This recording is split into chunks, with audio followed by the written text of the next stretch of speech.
ಪೂಜ್ಯ ಪಾದರಲ್ಲಿ ತಮ್ಮೆಲ್ಲರಲ್ಲಿ ಪ್ರಣಾಮಗಳು. ಸತ್ಯವನ್ನು ಕಂಡವರಿಗೆ ಸಾಕ್ಷಾತ್ಕಾರಿಗಳು ಅಂತ ಕರೀತಾರೆ.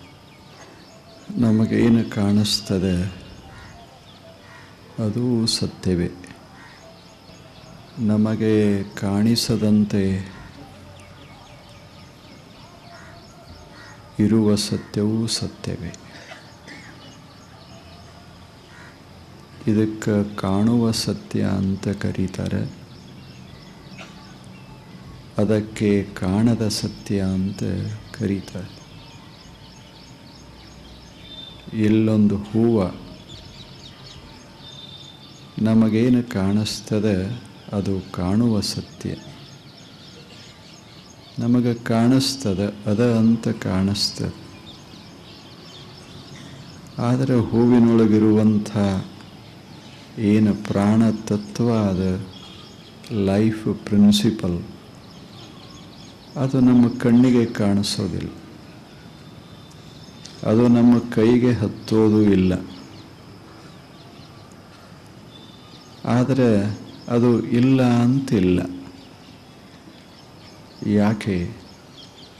ಒಂದು ವೇಳೆ ಪ್ರಾಣತತ್ವವೇ ಇಲ್ಲದೆ ಇದ್ದರೆ ಹೂವು ಇರೋದಿಲ್ಲ. ಹಾಗೆ ಜಗತ್ತಿನಲ್ಲಿ ಇರೋ ಸತ್ಯಗಳು ಎರಡು. ಒಂದು ಇಂದ್ರಿಯಗಳಿಗೆ, ನಮ್ಮ ಕಣ್ಣಿಗೆ ಕಾಣುವಂಥದ್ದು. ಇನ್ನೊಂದು ಕಣ್ಣಿಗೆ ಕಾಣದಂತೆ ಇರುವಂಥದ್ದು. ಎರಡರಲ್ಲಿ ಸ್ವಲ್ಪ ವ್ಯತ್ಯಾಸ. ಯಾವುದು ಕಾಣಿಸ್ತದೆ ಅದು ಕಾಣಿಸ್ದಂಗೆ ಆಗ್ತದೆ ಒಂದು ದಿವಸ. ಯಾವುದು ಕಾಣಿಸದೆ ಸದಾ ಇರ್ತದೆ ಅದು ಹಾಗೆ ಇರ್ತದೆ. ನಾವು ಜಗತ್ತನ್ನು ನೋಡಬಲ್ಲೆವಿ, ಕಾಣುವ ಜಗತ್ತನ್ನು, ಕಾಣುವ ಸತ್ಯವನ್ನು ನೋಡಬಲ್ಲೆವಿ. ಆದರೆ ಯಾವ ವಸ್ತು ಕಾಣಿಸೋದಿಲ್ಲ, ಆದರೆ ಸತ್ಯವಾಗಿ ಕಾಲಕ್ಕೆ ನಿಲುಕದಂತೆ ಇರ್ತದೆ, ಅಂಥ ವಸ್ತುವನ್ನು ನಾವು ಸುಲಭವಾಗಿ ನೋಡಲಿಕ್ಕೆ ಆಗೋದಿಲ್ಲ. ಹೊರವಸ್ತುವಿನ ಆಕರ್ಷಣೆ ಮನುಷ್ಯನಿಗೆ ಬಹಳ, ಮತ್ತು ಅದನ್ನು ಅನುಭವಿಸೋದು ಅಷ್ಟೇ ಸುಲಭ. ಸುಮ್ಮನೆ ಒಂದಿಷ್ಟು ಕಣ್ಣು ತೆರೆದು ಬಿಟ್ಟರೆ ಜಗತ್ತನ್ನು ನಾವು ಅನುಭವಿಸ್ತೇವೆ. ಆದರೆ ಒಳಗಿರುವ ಸತ್ಯವನ್ನು ಕಾಣಬೇಕಾದ್ರೆ ಬರೀ ಕಣ್ಣು ತೆರೆದರೆ ಆಗೋದಿಲ್ಲ, ಒಂದಿಷ್ಟು ಮನಸ್ಸು ತೆರಿಬೇಕಾಗ್ತದೆ. ಒಬ್ಬ ವಿಜ್ಞಾನಿ ಈ ಭೂಮಂಡಲದ ಸುತ್ತೆಲ್ಲ ತಾವು ನೋಡ್ತಿರಲ್ಲ, ಎಷ್ಟು ವಸ್ತುಗಳು, ಅಸಂಖ್ಯ ವಸ್ತುಗಳಿದಾವೆ. ಇಲ್ಲಿ ಒಂದು ಸುಮ್ಮನೆ ಹೀಗೆ ಕಲ್ಲೊಂದು ಮ್ಯಾಲೆ ಒಗೆದ್ರೆ ಅದು ಕೆಳಗೆ ಬರ್ತದೆ, ಹಣ್ಣುಗಳೆಲ್ಲ ಕೆಳಗೆ ಬೀಳ್ತಾವೆ. ಇದನ್ನು ಲಕ್ಷಾಂತರ ವರ್ಷಗಳಿಂದ ನೋಡಿದರೂ ಸಹಿತ ನಮಗೆ ಹಣ್ಣು ಬೀಳೋದು ಕಂಡತೆ ವಿನಃ ಅದಕ್ಕೆ ಕಾರಣ ಯಾವ ಶಕ್ತಿ ಅದದು ಕಾಣಿಸ್ಲಿಲ್ಲ. ಎಲ್ಲೊಬ್ಬ ವಿಜ್ಞಾನಿ ಬಂದ, ಸ್ವಲ್ಪ ಇನ್ನ ಹಿಂದೆ ನೋಡ್ದ, ಕೊನೆಗೊಮ್ಮೆ ಅವನಿಗೆ ಅನಿಸ್ತು ಕಾಣದಂಗೆ ಇಲ್ಲೊಂದು ಅದ್ಭುತವಾದ ಶಕ್ತಿ ಅದ, ಗ್ರಾವಿಟೇಷನಲ್ ಫೋರ್ಸ್ ಅದ ಅಂದ. ಜಗತ್ತಿನ ತುಂಬೆಲ್ಲ ಅದು ಹರವಿಕೊಂಡದಂತ ಆತ ಹೇಳಿದ.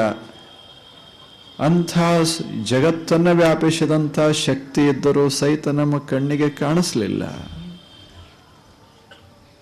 ಇಷ್ಟು ವರ್ಷ ಆದರೂ ನಮಗೆ ಗೊತ್ತಾಗಲಿಲ್ಲ. ಯಾಕೆ ಅಂದರೆ ಎಲ್ಲವನ್ನ ಕಣ್ಣಿನಿಂದ ನೋಡ್ಲಿಕ್ಕೆಲ್ಲ ಆಗ್ತದೆ. ಕಣ್ಣಿಗೆ ಕಾಣೋದು ಅಷ್ಟೇ ಅದ ಅಂತ ಹೆಂಗ್ ಸಾಧ್ಯದ ಹೇಳೋದು? ಕಣ್ಣಿನ ದೃಷ್ಟಿಯ ಮಿತಿ ಅದ, ಕಣ್ಣು ನೋಡೋದಕ್ಕೂ ಒಂದು ಮಿತಿ ಅದ, ಕಿವಿ ಕೇಳೋದಕ್ಕೂ ಒಂದು ಮಿತಿ ಅದ. ನಾವೇನೇನು ಇಂದ್ರಿಯಗಳನ್ನು ಬಳಸ್ತೇವೆ ಜ್ಞಾನ ಮಾಡಿಕೊಳ್ಳೋದಕ್ಕೆ, ಪ್ರತಿಯೊಂದು ಇಂದ್ರಿಯಕ್ಕೂ ತನ್ನದೇ ಆದಂಥ ಒಂದು ಮಿತಿ ಇರ್ತದೆ. ಆ ಮಿತಿಯ ಆಚೆ ಅದು ನೋಡ್ಲಿಕ್ಕಾಗೋದಿಲ್ಲ. ಈಗ ಈ ಹೂ ಅದ, ಇದೊಂದು ಎಲೆ ಅದ, ಈ ಎಲೆಯನ್ನು ನಾನು ಹೀಗೆ ನೋಡ್ತೇನೆ, ಬಣ್ಣ ಇದ್ರೆ ನೋಡ್ತೇನೆ, ಅದಕ್ಕೊಂದು ಆಕಾರ ಇದ್ರೆ ನೋಡ್ತೇನೆ. ಬಣ್ಣನೇ ಇಲ್ಲ ಆಯಿತು ಅಂದ್ರೆ, ಆಕಾರ ಇಲ್ಲ ಆಯಿತು ಅಂದ್ರೆ ನೋಡಕ್ಕೆ ಹೆಂಗೆ ಬರ್ತದೆ? ಕಣ್ಣದನ್ನು ನೋಡ್ಲಿಕ್ಕಾಗೋದಿಲ್ಲ. ಆಗ ನೀವದಿರಿ, ನಿಮ್ಮ ಮ್ಯಾಲಿಂದ ನೋಡಬಹುದು, ಅದರ ಒಳಗಿಂದೇನು ನೋಡಕ್ಕಾಗ್ತದೆ? ನೀವಂತದಿರಲ್ಲ, ಅದನ್ನೇನ್ರೆ ನೋಡ್ಲಿಕ್ಕಾಗ್ತದೇನು? ಮ್ಯಾಲ ಬಣ್ಣ ನೋಡ್ಲಿಕ್ಕಾಗ್ತದೆ, ಮ್ಯಾಲ ಆಕಾರ ನೋಡ್ಲಿಕ್ಕಾಗ್ತದೆ, ಗಾತ್ರ ನೋಡ್ಲಿಕ್ಕಾಗ್ತದೆ. ಆದರೆ ಗಾತ್ರವೇ ನೀವಲ್ಲಲ್ಲ, ಬಣ್ಣೇ ತಾವಲ್ಲಲ್ಲ, ಏನು ಕೈಗೆ ನಿಲುಕ್ತದ ಅಷ್ಟೇ ತಾವಲ್ಲಲ್ಲ. ಅದರ ಒಳಗೆ ಒಂದಿಷ್ಟು ಒಳಗೆ ಅಂಥದೊಂದು ಏನು ಅಸ್ತಿತ್ವದ I exist, I am there ಅಂತೇನು ಅನಿಸ್ತದೆ, ಆ ವಸ್ತುವೇ ಬೇರೆ. ಯಾವುದು ಕಾಣಿಸ್ತದೆ ಬಹಳ ಬೇಗನೆ ಮರೆಯಾಗ್ತದೆ, ಕಾಣಿಸದೆ ಇರುವಂಥ ವಸ್ತು ಅಷ್ಟು ಬೇಗ ಮರೆಯಾಗೋದಲ್ಲ. ಅದು ಇರೋ ವಸ್ತು ಅದು ಮರೆನೇ ಆಗೋದಿಲ್ಲ. ಹಾಗೆ ಜಗತ್ತಿನಲ್ಲಿ ಒಂದು ಅದ್ಭುತವಾದಂಥ ಸತ್ಯ ಅದ, the eternal principle, the eternal existence, unlimited, illimitable. ಅದೊಂದು ಅದ, ಅದ್ಭುತವಾದ ವಸ್ತು ಅದ. ಅದನ್ನ ಯಾರು ಗಮನಿಸಿದರೋ ಅಂಥವರಿಗೆ ಸತ್ಯದರ್ಶಿಗಳು ಅಂತ ಕರೀತಾರೆ. ಅಂಥವರಿಗೆ ಶರಣರು, ಸಂತರು, ಮಹಾನುಭಾವರು ಅಂತ ಹೆಸರ. ಎಂಥ ವಸ್ತು ಅದು! ಆ ವಸ್ತುವಿಗೆ ವಿವಿಧ ಹೆಸರುಗಳನ್ನು ಕೊಟ್ಟರು. ಶರಣರು ಅದಕ್ಕೆ ಬಯಲಂತ ಕರೆದರು, ಬುದ್ಧ ಮೌನ ಆದ, ಋಷಿಗಳದಕ್ಕೆ ಪರವಸ್ತು ಅಂತ ಕರೆದರು. ಒಬ್ಬೊಬ್ಬರು ಒಂದೊಂದು ರೀತಿ ಅದನ್ನು ವರ್ಣಿಸ್ತಾ ಹೋದರು. ಅಂಥದ್ದೊಂದು ಅಪ್ರತಿಮವಾದಂಥ ಸತ್ಯ ಕಾಣುವ ವಸ್ತುವಿನ ಹಿಂದೆ ಇರ್ತದೆ. ಅದನ್ನು ಯಾರು ನೋಡಿದರೋ ಅಂಥವರಿಗೆ ನಾವು ಜ್ಞಾನಿಗಳು ಅಂತ ಕರಿತೇವೆ. ಬರೇ ಇದ ಒಂದ ಜ್ಞಾನ ಅಲ್ಲ, ಅದು ಜ್ಞಾನ. ಕಣ್ಣಿಗೆ ಕಾಣುವುದಷ್ಟೇ ಜ್ಞಾನ ಅಲ್ಲ, ಕಣ್ಣಿಗೆ ಕಾಣದಂಥ ಇರುವಂಥ ವಸ್ತುವಿನ ಜ್ಞಾನ ಅದು ಅಪ್ರತಿಮವಾದ ಜ್ಞಾನ. ಅಂಥ ಜ್ಞಾನ, ಅದು ಜ್ಞಾನ. ಅದನ್ನ ಯಾರು ತಿಳ್ಕೊಂಡ್ರೋ, ಅರ್ಥಕೊಂಡ್ರೋ ಅಂಥವರಿಗೆ ನಾವು ಸಂತರು, ಶರಣರು, ಮಹಾನುಭಾವರು ಅಂತ ಕರಿತೇವೆ. ಅಂಥವರ ಮಾತು ಬಹಳ ಮಹತ್ವದ್ದು. ಕಾಣುವ ವಸ್ತುಗಳ ಜಗತ್ತಿನಲ್ಲಿ ನಾವು ಬಾಳಬೇಕಾಗ್ತದೆ, ಬದುಕಬೇಕಾಗ್ತದೆ. ಇಂಥ ಜಗತ್ತಿನಲ್ಲಿ ಎಲ್ಲವೂ ಚೆನ್ನಾಗದ ಅಂತ ಇಲ್ಲ, ಇಲ್ಲೇ ಎಲ್ಲವೂ ನಮಗೆ ಹಿತವಾಗಿಯೇ ಇರ್ತದಂತ ಎಲ್ಲದೆ. ಎಲ್ಲರೂ ಸುಖದಲ್ಲಿಯೇ ಇರ್ತಾರಂತ ಎಲ್ಲದ ಸಾಯೋವರೆಗೆ. ಸುಖ ದುಃಖ, ಸುಖ ದುಃಖ, ಕಷ್ಟಗಳು, ನೋವುಗಳು, ನಲಿವುಗಳು ಎಲ್ಲವೂ ಬರ್ತಾವ. ಜೀವನ ಅಂದ್ರೆ ಸುಮ್ಮನೆ ಸುರುಳಿತಲ್ಲ, ಹೂ ಅರಳದಂಗಲ್ಲ, ಹೂ ಬಾಡ್ದಂಗಲ್ಲ. ಅನೇಕ ಕಷ್ಟ ನಷ್ಟಗಳನ್ನು ಪ್ರತಿಯೊಬ್ಬ ಮನುಷ್ಯ ಎದುರಿಸಬೇಕಾಗ್ತದಿಲ್ಲೇ. ಇಂಥ ಜಗತ್ತಿನೊಳಗೆ ಸ್ವಲ್ಪ ಸುಖದಿಂದ ಬದುಕೋದು ಹೇಗನ್ನೋದೇ ದೊಡ್ಡ ಸಮಸ್ಯೆ. ಎಲ್ಲವನ್ನೂ ಎದುರಿಸಬೇಕಾಗ್ತದೆ. ಯಾರಿಗೆ ಕಷ್ಟ ಬರೋದಿಲ್ಲ ಹೇಳಿ? ಯಾರಿಗೆ ಬರೋದಿಲ್ಲ? ಬಹಳ ಅದ ಅವರಿಗೆ ಬರುವುದಿಲ್ಲ ಅಂತ ಎಲ್ಲದ? ಬಹಳ ಶಕ್ತಿ ಅದ ನಮಗೆ ಬರುವುದಿಲ್ಲ ಅಂತ ಎಲ್ಲದ? ನಾವು ಬಹಳ ಬುದ್ಧಿವಂತರು, ನಮ್ಮ ತಲೆ ನೋಸೋದಿಲ್ಲ ಅಂತ ಎಲ್ಲದ ಹೇಳಿ? ನಮ್ಮ ಕಿಶದಲ್ಲಿ ಬಹಳ ಹಣ ಅದ, ನಮ್ಮ ಹೊಟ್ಟೆ ಕೆಡೋದಿಲ್ಲ ಅಂತ ಎಲ್ಲದ? ಜಗತ್ತಂದ್ರೆ ನಾವು ತಿಳ್ದಂಗಲ್ಲ, ಅದು ಹಾಗ ಇರೋದು. ಏರ ಇಳುವ, ಏರ ಇಳುವ. ಅದನ್ನ ಸಂಪೂರ್ಣ ಒಂದೇ ರೂಪಕ್ಕೆ ತರೋದು ಆಗುವುದೇ ಇಲ್ಲ. ಅಂಥ ಜಗತ್ತ ಇದೆ. ಎಂಥ ವೈವಿಧ್ಯತಾ ಜಗತ್ತಿನೊಳಗೆ! ಎಷ್ಟು ವೈವಿಧ್ಯತಾ! ಎಲ್ಲ ಯಾವುದನ್ನ ತಗೊಳ್ಳಿ, ಎಂಥ ವೈವಿಧ್ಯತಾ! ಎಷ್ಟು ರೂಪಗಳು, ಎಷ್ಟು ಆಕಾರಗಳು, ಎಷ್ಟು ವರ್ಣಗಳು! ಎಲ್ಲಿ ಒಂದಂತದ. ಈಗ ತಾವೆಲ್ಲ ಇಲ್ಲಿ ಕೂತಿರಲ್ಲ, ಒಬ್ರಂಗ ಒಬ್ರು ಎಲ್ಲದಾರ? ಎಲ್ಲರೂ ಸುಖಿಗಳು ಎಲ್ಲದಾರ? ಯಾವಾಗಲೂ ಸುಖಿಗಳು ಎಲ್ಲದಾರ? ಜೀವನ ಅಂದರೆ ಒಂಥರ ಕಹಿ, ಒಂಥರ ಸಹಿ, ಕಹಿ ಸಿಹಿ, ಕಹಿ ಸಿಹಿ, ಇವುಗಳ ಮಿಶ್ರಣ ಇದೆ. ಮಿಶ್ರಣ ಇದು. ಅದಕ್ಕೆ ಹೇಳಿದರು ಸಂಸಾರ ವಿಷವೃಕ್ಷಸ್ಯ ದ್ವೇ ಅಮೃತೋಪಮೈ. ಇದೊಂದು ಸಂಸಾರ ವಿಷವೃಕ್ಷ ಇದ್ದಂಗೆ, ಕಹಿ ಅದ, ಸವಿ ಇಲ್ಲಂತಲ್ಲ, ಕಹಿ ಅದ. ಇದು ಬಹಳ ಮಹತ್ವದ್ದು. ಬುದ್ಧ ಬಹಳ ದೊಡ್ಡ ಜ್ಞಾನಿ ಮನುಷ್ಯ, ಭಗವಾನ್ ಬುದ್ಧ ಅಂತ ಕರೆದರು. ಆತ ಹೇಳ್ತಾನ, ಈ ಜೀವನವನ್ನು ಕುರಿತು ಎಂಥ ಸುಂದರ ಮಾತನ್ನ ಭಗವಾನ್ ಬುದ್ಧ ಹೇಳಿದ. ಎಷ್ಟು ಅದ್ಭುತ ಮಾತು, ಎಷ್ಟು ಸತ್ಯವಾದ ಮಾತು. ಆತ ಅಂತಾನ, ದುಃಖದ ಅಂಶ ಜೀವನದಲ್ಲಿ ಬಹಳ. ಎರಡು ದುಃಖದ ಕ್ಷಣಗಳ ಮಧ್ಯ ಜೀವನ ಹರವಿಕೊಂಡಿದೆ. ಸುನೆ ಎರಡು ದುಃಖದ ಕ್ಷಣಗಳ ಮಧ್ಯ ಒಂದು ಸುಖದ ಕ್ಷಣ ಅಷ್ಟೇ. ಎರಡು ದುಃಖದ ಕ್ಷಣ, ಮಧ್ಯದಲ್ಲಿ ಒಂದು ಸುಖದ ಕ್ಷಣ. ಎರಡು ದುಃಖದ ಕ್ಷಣ, ಮಧ್ಯದಲ್ಲಿ ಒಂದು ಸುಖದ ಕ್ಷಣ. ಹಾಗೆ ಜೀವನ ಹರವಿಕೊಂಡಿದೆ. ಇಂಥ ದುಃಖಪೂರ್ಣವಾದಂಥ ಜೀವನದೊಳಗೆ ನಾವು ದುಃಖರಹಿತರಾಗಿ ಬಾಳಬೇಕಲ್ಲ, ಒಂದಿಷ್ಟು ಸಂತೋಷದಿಂದ ಬದುಕಬೇಕಲ್ಲ. ಇಲ್ಲಿ ಸಾವದ, ನೋವದ, ಇಲ್ಲೇನು there is death, there is destruction, there is a loss.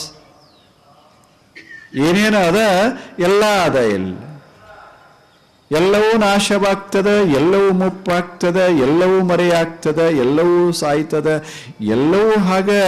ಆದರೂ ಸಹಿತ ಅಂಥದ್ರಾಗೆ ಒಂದಿಷ್ಟು ಅರಳಿರಬೇಕು ಜೀವನ. ಬದುಕ ಅಂದರೆ ಏನು? ಎರಡು ಸುಂದರ ಒಂದು ಕ್ಷಣ ಅದು. ಬದುಕಂದ್ರೆ ಒಂದು ಸುಂದರ ಕ್ಷಣ.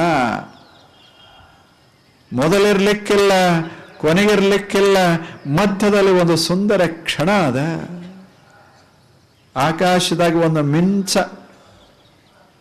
ಮೊದಲ ಕತ್ತಲೆ, ಕೊನೆಗೆ ಕತ್ತಲೆ, ಮಧ್ಯದಲ್ಲಿ ಒಂದು ಮಿಂಚ, ಅದರಾಗ ಎಂಥ ಬೆಳಕ.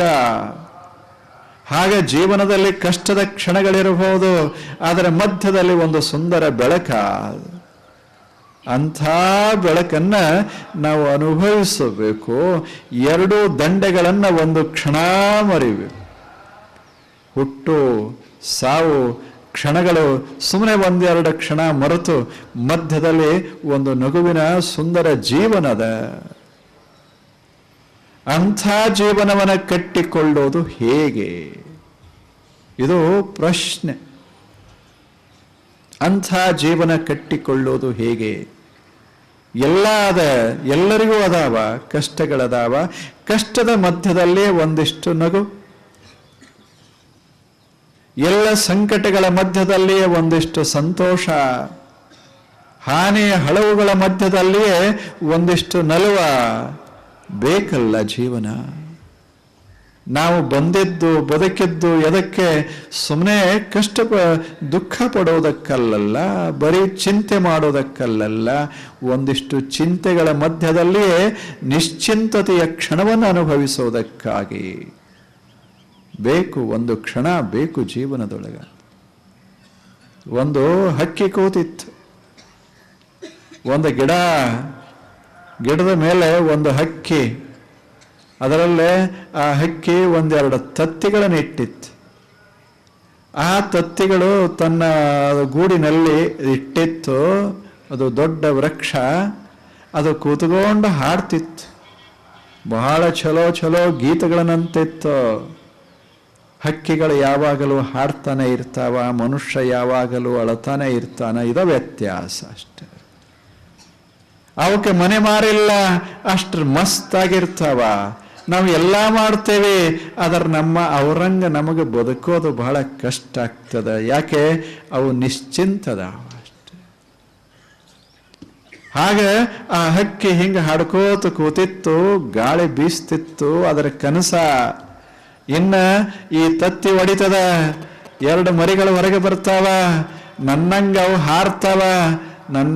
ಹಾಡ್ತಾವ. ನಾನು ಒಬ್ಬ ಹಾಡ, ನಾನು ಒಬ್ಬಳು ಹಾಡೋವಳು, ಎರಡು ಬಂದ ಬಳಿಕ ಇಮ್ಮಡಿ ಹಾಡ. ಜಗತ್ತಿನಷ್ಟು ಮಧುರ ಆಗ್ತದ ಅಂತೋ. ಆದರೆ ಅಷ್ಟರಾಗ ಗಾಳಿ ಬೀಸ್ತೋ, ಗಿಡ ಹೊಯ್ದಾಡ್ತೋ, ಬಹಳ ಜೋರಾಗಿ ಹೊಯ್ದಾಡ್ತೋ. ಅದೇನು ಒಂದು ಎರಡು ತತ್ತಿ ಇಟ್ಟಿತ್ತಲ್ಲ, ಆ ಗೂಡ ಅಲಗಾಡ್ತು, ತತ್ತಿ ಎರಡು ಕೆಳಗೆ ಬಿದ್ದು ಒಡೆದು.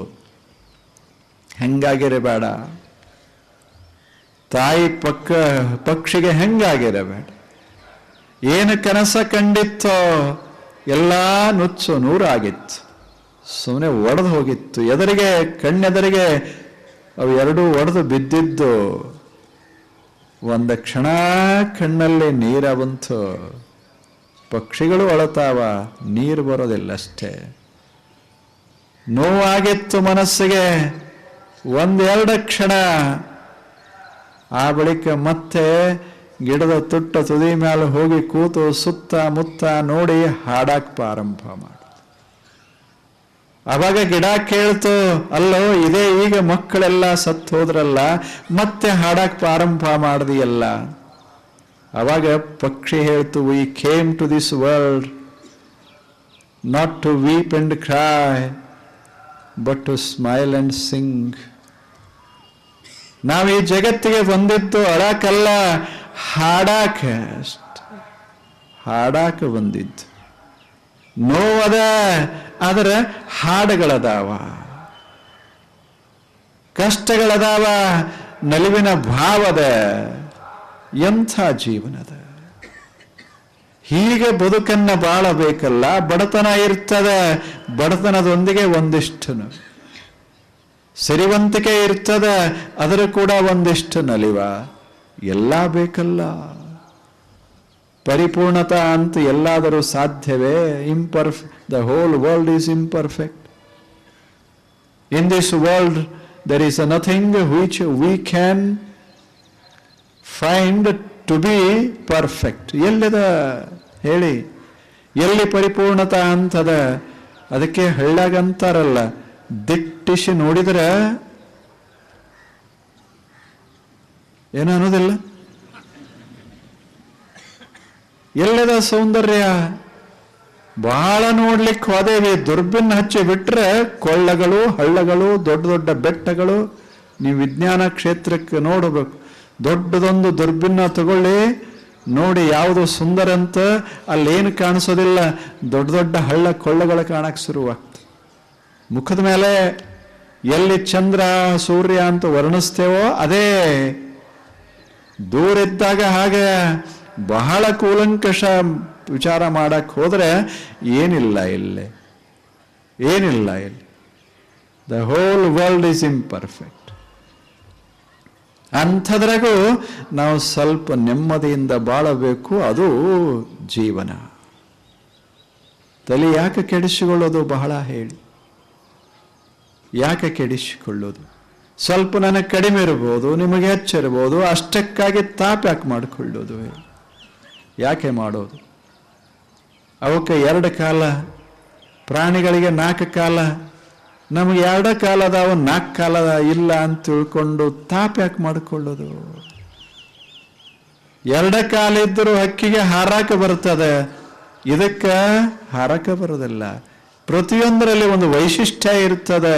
ಅದನ್ನು ಗಮನಿಸಿ ಮನುಷ್ಯ ಬದುಕಬೇಕೇ ವಿನ ಬರೀ ಕಪ್ಪು ಕಪ್ಪು ಕಪ್ಪು ಛಾಯೆ ಅದನ್ನು ತಲೆಯೊಳಗೆ ಹಾಕ್ಕೊಂಡ ಅಂದ್ರೆ ಜೀವನ ಹಾಳಾಗ್ತದೆ,